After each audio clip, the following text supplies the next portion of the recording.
Few stories making the headlines for a large part of the show. We talked about the Nigerian national team and what to expect from the coach Eric Chelle about the list, the provisional list, but that should be done on the 11th of December. We confirmed to you that Benjamin Fredericks will not be available for the African Cup of Nations, but then there are 5 new stars that might be joining up with the Super Eagles of Nigeria. We also told you that it's going to be a very busy weekend as there'll be lots of matches, and the biggest of them all will be Chelsea versus Arsenal. Now let's travel to Lagos to bring in Oluwarotimi Ogumokun. He joins us from Lagos. Good morning and welcome to the show. Yeah, good morning, everyone. I'm really glad to be here once again. As usual, we'll talk about the Premier League and, of course, look at what to expect this weekend. I'd like to start from the Stadium of Light, and that is Sunderland versus Bournemouth. On paper, it is looking like Bournemouth all the way, even though Sunderland started like a house on fire. Granit Xhaka bringing his experience to the squad, but this is a very tricky one for Bournemouth. Yes, so talking about Sunderland versus Bournemouth, I think if anybody should be wary of, or should be telling you to be wary of traveling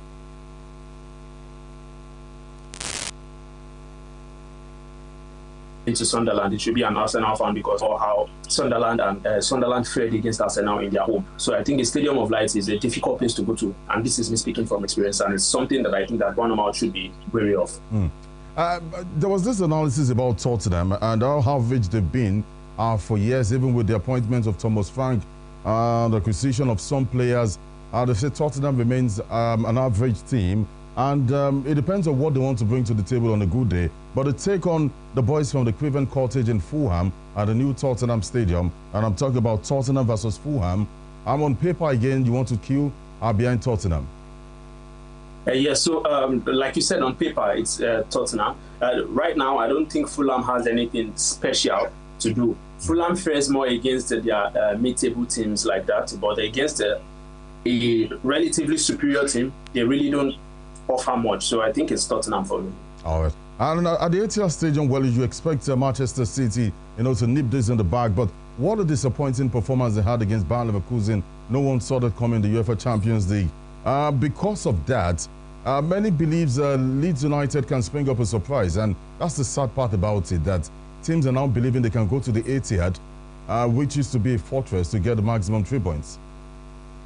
Yeah, so when it's very unfortunate to witness that we are at a time where no one is scared of Manchester City, let alone scared of going to the Etihad. But when you're talking of things like that, I don't think it is teams like Leeds that should say confidently they are going there to do something. I think they can't even rescue a point. I think it's Manchester City all the way for me. And just before we switch to Super Sunday, at Goodison Park, Everton takes on Newcastle United. Walter Made, the striker of Newcastle, has been very impressive, but then this is another dangerous tie. Yeah, so for Everton at home against a mid-table club is a little dicey because sometimes they can struggle. If this was against a big team, then I would have said it's a draw. But Newcastle, I think Newcastle can beat Everton at home. Now let's switch to Sunday at the Olympic Stadium. And West Ham United will take on Liverpool. Before now, you see this fixture, you can go to bed and say Liverpool will get the maximum 3 points. You can go to bed and all you need to do is just wake up to ask what was the score. How many did Liverpool score? But it's not the case this time around. Liverpool have been woeful this season. So I have to quickly mention that last week you talked about if the recent Liverpool result has a way of affecting Arne Slot, and I said no, that I don't think he should be sacked.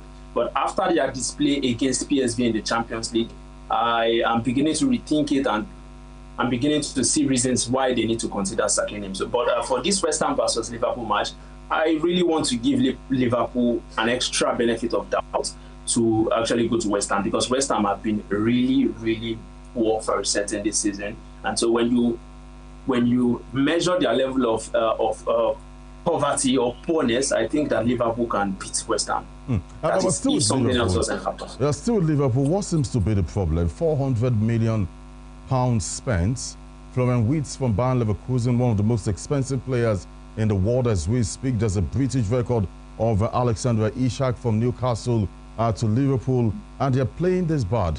What is wrong with Liverpool? Is it the coach or the players not just upping their game? I think it's yes, for Liverpool, I think it's a mixture of I think it's more of a problem of recruitment, because when you have last season I kept saying it that this league that Liverpool have just won is more like a fluke. But anyways, you have to give it to them because they went all the way to do it. But then when you consider that Mohamed Salah, their most informed player last season, has not been firing, that's one. Then secondly, from last season, it was evident that they had defensive problems, very big one. And then the big problem now is that Real Madrid comes and whispers to Ibrahim Konate to say, look, we might be needing your services at Real Madrid. And so ever since then, Konate has been playing like he doesn't want to be there at Liverpool. He's been playing like he's not concentrating enough. And so he leaves only Van Dijk, and Van Dijk, being experienced that he is, I'm beginning to actually doubt his professionalism. If you watch the game against PSG, that handball is the most deliberate handball that I've seen since Diego Maradona's hand of God. And so a bit of defensive problem and recruitment issues. For instance, I see no reason why you should go ahead and still recruit somebody like Alexander Isak when you already have Ekitike. And so now you are having to bench Ekitike, who is relatively in a better form compared to Isak, because you just want to play Isak, probably. So recruitment issues and defensive issues. Yeah, I agree with you. And of course, it's very difficult, switching the formation. Liverpool cannot play a 4-4-2 formation. Not that they can't, but they don't just fit into that squad. Now, let's move to the Selhurst Park and talk about Crystal Palace, Manchester United. Honestly, this is a 50-50 chance for me. Yeah, like you said, it's a 50-50.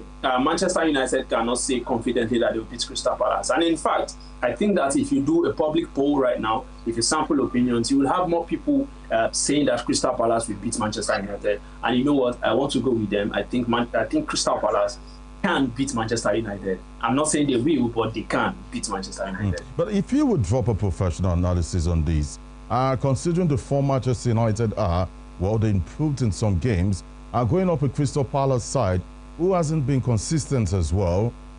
Some will also tell you that United, if they put their house together, should be leaving the Selhurst Park with at least a point.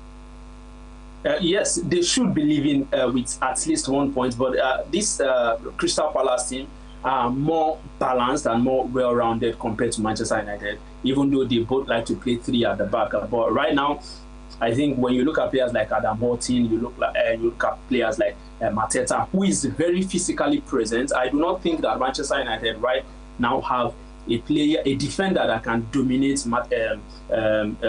Mateta.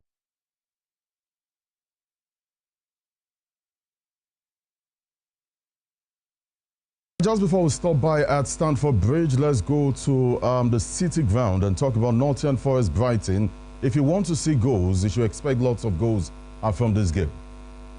Yes, because first of all, they are both meetable teams, and they are teams that like to attack. I think Brighton, for one, is a team that likes to score a lot of goals and don't mind conceding. And right now, Nottingham Forest is a team that is drinking goals and also wants to score. So I think it's going to be something like a 3-2 game between Brighton and Nottingham Forest. Maybe Nottingham Forest gets the nod because they are at home.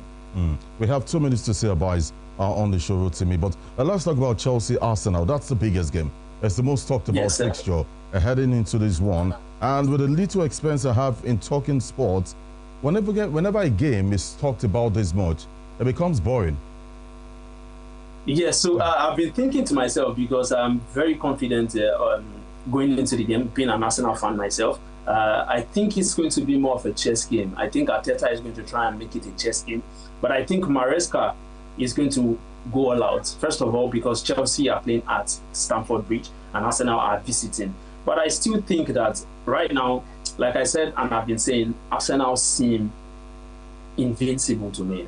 When I picture it in my head, I do not see any team being able to beat Arsenal right now. So I think but you also want to consider that both teams are coming on the heels of having an impressive game during the weekend, during the week rather.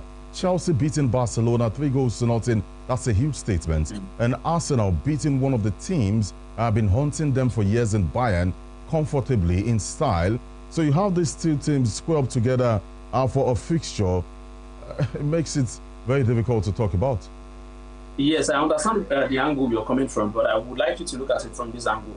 Chelsea beat Barcelona, but check the style that Barcelona played. Barcelona played a high line, and the high line was something that Chelsea took most advantage of. Arsenal don't play that way. That's more. Arsenal play a high line, but Arsenal don't play that much high up the pitch. However, if you refer to Chelsea's last Premier League game, you would notice that they struggled to win against Burnley.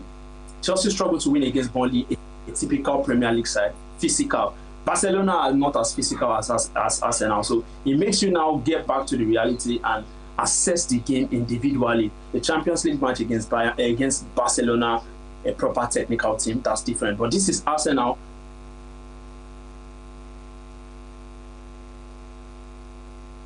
Technical and yet. All right, so really quickly we have to go, but I'd like to put you on the spot.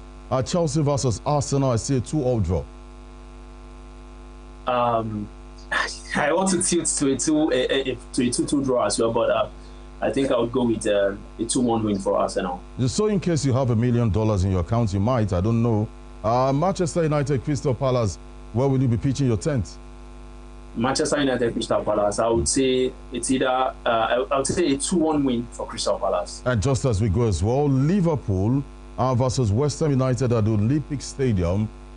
I believe Liverpool should win this. They need to redeem their image. Yes, for that match, I would say a 3-1 win for Liverpool. Rotimi Ogumoke, thank you for your time and thanks for being a part of the show. God spare our lives. We should do this again next week.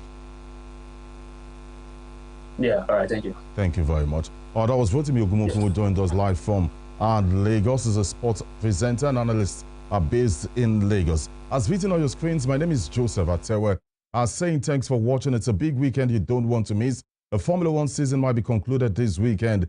Chelsea takes on Arsenal, you don't want to miss. And in Spain, Barcelona and Real Madrid, well, they're not playing against each other, but both teams will be in action. I'll see you guys on Monday. Bye for now.